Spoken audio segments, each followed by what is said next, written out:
వీడియోది అందరికీ వందనం, శుభాభివందనం. ప్రపంచ నృత్య దినోత్సవం సందర్భంగా కేరళలో నిర్వహణ సాధనలో ఇంగ్లీష్ పిల్లకాయలందరూ కూడా డ్యాన్సులు వేసి ప్రపంచ నృత్య దినోత్సవాన్ని మన నెల్లూరులోనే చూపించినట్టుగా చేసినటువంటి కళాకారులందరికీ, అదేవిధంగా డ్యాన్స్ యూనిట్ సభ్యులకు అందరికీ కూడా డీజే డ్యాన్స్ అకాడమీ వారికి అందరూ కూడా కృతజ్ఞతలు తెలియజేస్తున్నాం.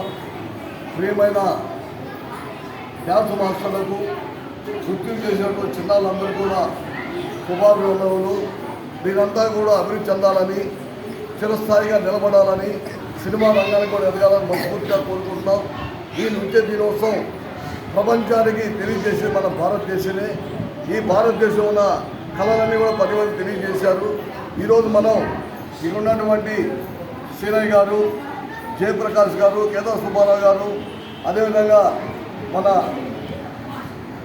రఘురామరెడ్డి గారు, ఇంకా రమణయ్య గారు, అంకిరెడ్డి గారు, వీళ్ళంతా కూడా ఈ కార్యక్రమం పాల్గొని విజయవంతం చేసే శుభాభివందనలు తెలియజేస్తున్నాము.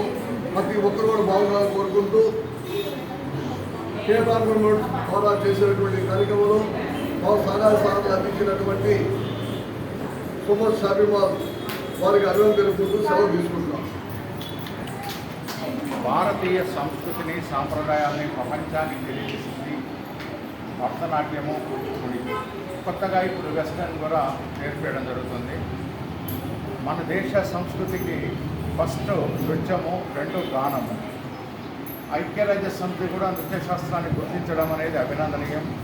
ఈ వేసవి సెలవుల్లో పిల్లలకు ఈ విధంగా సమ్మర్ క్యాంప్ పెట్టడం అభినందనీయం.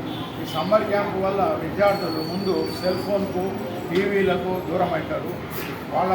దానివల్ల వాళ్ళ మానసిక ఏకాగ్రత పెరుగుతుంది, ఐక్యూ పెరుగుతుంది, ఆరోగ్యంగా శారీరకంగా కూడా గ్రో పడతారు.